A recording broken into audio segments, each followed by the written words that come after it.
Heading to Rosh Hanikra. Magandang araw. Isa lang ito sa mga stunning pictures at breathtaking views na kuha sa Rosh Hanikra. Makikita rito ang cable car, mga kuweba, tunnel, at ang napakagandang beach na matatagpuan pagkatapos maglakad sa loob ng tunnel. Andito na kami ngayon sa Rosh Hanikra, papasok na kami sa loob ng tunnel o yung grotto. Isa lang ito sa mga stunning pictures at napakagandang tanawin na kuha namin dito sa Rosh Hanikra, isa sa mga hidden gems ng Israel.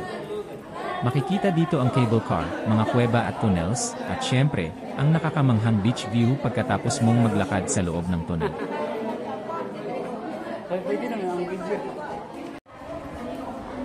Ngunit, ano nga ba ang Rosh Hanikra? Ang Rosh Hanikra ay isang geologic formation na nasa hangganan ng Israel at Lebanon sa may baybay ng Mediterranean Sea sa rehiyon ng Western Galilee.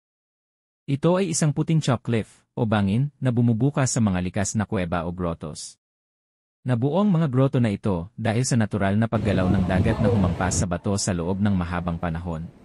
Ngunit, ano nga ba ang Rosh Hanikra? Ang Rosh Hanikra ay isang geologic formation na nasa hangganan ng Israel at Lebanon sa may baybay ng Mediterranean Sea sa rehiyon ng Western Galilee. Ito ay isang puting chalk cliff o bangin na bumubukas sa mga likas na kuweba o grottos. Nabuo ang mga grotto na ito dahil sa natural na paggalaw ng dagat na humampas sa bato sa loob ng mahabang panahon.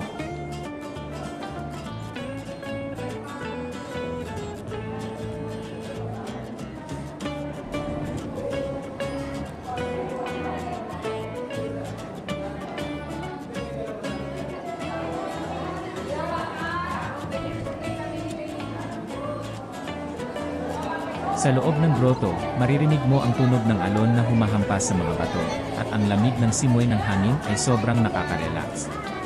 Ito ang klase ng lugar na hindi mo lang makikita, mararamdaman mo rin. Isa sa mga pinakaabangang karanasan dito ay ang cable car. Alam mo ba na ito ang pinakamaikli pero pinakamatarik na cable car ride sa buong mundo? Sa loob ng grotto, maririnig mo ang tunog ng alon na humahampas sa mga bato, at ang lamig ng simoy ng hangin ay sobrang nakaka-relax. Ito ang klase ng lugar na hindi mo lang makikita, mararamdaman mo rin. Isa sa mga pinakaabangang karanasan dito ay ang cable car. Alam mo ba na ito ang pinakamaikli pero pinakamatarik na cable car ride sa buong mundo? Kapag naglakad ka sa loob ng tunnel, kahit mainit sa labas, mararamdaman mo ang malamig at preskong simoy ng hangin. Mapapawisan ka kung galing ka sa matinding init sa labas. Pagdating mo sa dulo ng tunnel, bubungad sa iyo ang napakagandang tanawin ng Mediterranean Sea, kasama ang mga rock formations, at matatarik na batong bangin. Ngayon ka natin doon sa saunahan, napakadilim pa. At saka, parang kapag naglakad ka sa loob ng tunnel, kahit mainit sa labas, mararamdaman mo ang malamig at preskong simoy ng hangin. Mapapawisan ka kung galing ka sa matinding init sa labas. Pagdating mo sa dulo ng tunnel, bubungad sa iyo ang napakagandang tanawin ng Mediterranean Sea, kasama ang mga rock formations, at matatarik na batong bangin. Kapag naglakad ka sa loob ng tunnel, kahit mainit sa labas, mararamdaman mo ang malamig at preskong simoy ng hangin. Mapapawisan ka kung galing ka sa matinding init sa labas. Pagdating mo sa dulo ng tunnel, bubungad sa iyo ang napakagandang tanawin ng Mediterranean Sea, kasama ang mga rock formations, at matatarik na batong bangin.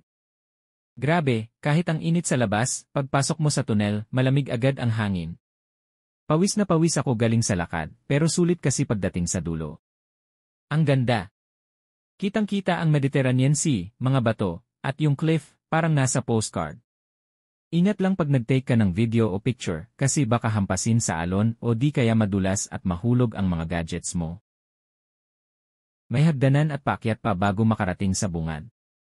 Pagdating mo sa dulo, makikita mo na ang kabuuang tanawin ng Mediterranean Sea sa bahagi ng Israel, malapit sa border ng Lebanon. May hagdanan paakyat bago ka makarating sa bungad. Pagdating sa taas, sobrang ganda ng view, kitang-kita mo ang Mediterranean Sea sa gilid ng Israel, malapit na sa border ng Lebanon. Ito na ang Mediterranean Sea. Isa sa mga pinakaabangang karanasan dito ay ang cable car. Alam mo ba na ito ang pinakamaikli pero pinakamatarik na cable car ride sa buong mundo?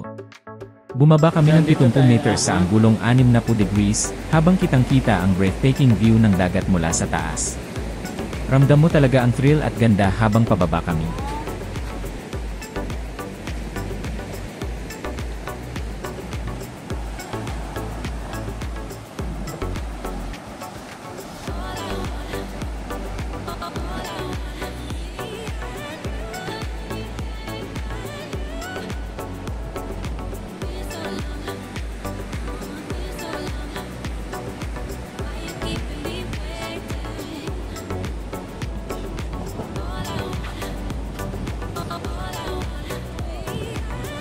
Peterhan, destination.